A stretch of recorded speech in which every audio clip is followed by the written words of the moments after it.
Hey there, welcome to another video. I'm going to show you what CSV files are. So if you don't know what a CSV file is, you may have heard comma separated values. Basically what a CSV file does is it gets rid of all the formatting, and it's a really efficient form of table information, right? When I have a file such as this, I've got formatting, I've got colors, I've got size, I've got all things that I've added to it. Each thing that you add to a file makes the size bigger. And so what CSVs do, they kind of compress the information, right? Because you're getting rid of all the formatting, you're getting rid of formulas, and it just stores the information very kind of cleanly, if you will. Okay, so first thing is, how do you create a CSV? Also, I should add, CSVs tend to be the output of a lot of databases. So if you're extracting huge information out of Salesforce or SAP or Access or maybe you got some cloud services or something like that, a lot of the times it comes out as CSV and it seems to be pretty standard. So it's a good thing to know how to manage them, right? So usually how they're generated out of Excel is when you go to a save as, right? You save it as normal and you'll notice that it has this extension. And if you don't have this extension, you can't see this, right? What you can do is if you go to your start menu and you type folder, right, you're going to see these folder explorer options from the control panel. So you go ahead and go there, go view, and you'll see hide extensions for known file types. And that's usually by default ticked on so that you don't see these extensions. But I tend to work with a lot of different file types, so I like to have that off, right? So go OK. And then I've already saved this file right here, okay? But if I want to save it as a CSV, I go to here and go save as type, and I look for this one, saved as CSV UTF comma delimited.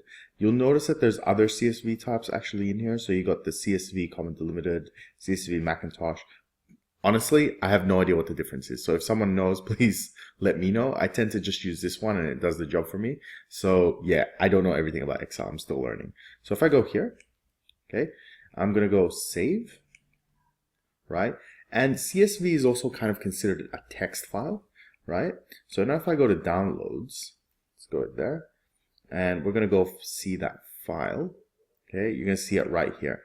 Now look at the size difference. It's dropped by about, 2/3 in terms of data size. So if I have something that's like, 60 megabytes, it goes down to 20. And then when I compress a CSV, like I zip it, it gets even less, right? So it's really good for really large data sets, so that if your bandwidth isn't that great or your download time is going to have an impact, then it's a really good thing, really good consideration. Okay, so now if I open this, depending on what you've set it as a default, it can open either as a text file or as a Excel file.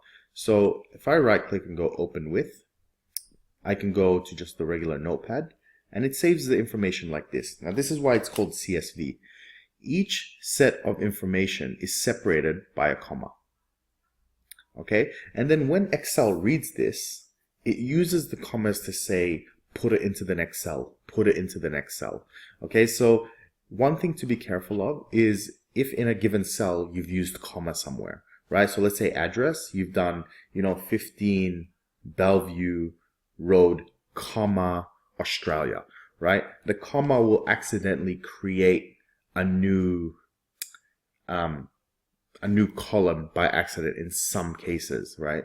So you got to be careful and just make sure that you haven't got that. Okay, so I'm going to go ahead and close this. Now CSVs, I can right click as well and go open with and open in Excel. If you haven't got Excel in here, go choose another app and just search for your Excel file. So if I go here, it's going to open it up. Okay, and let's close this up, and then let's close that. Let's open this. Open with Excel. Right, and as you can see, all the formatting I had before is gone because CSV gets rid of all that, right? And if you had formulas as well, they're now just static values, okay? And again, this is for compression, right? And that's it. That's what CSVs are. So I hope you enjoyed and see you next time.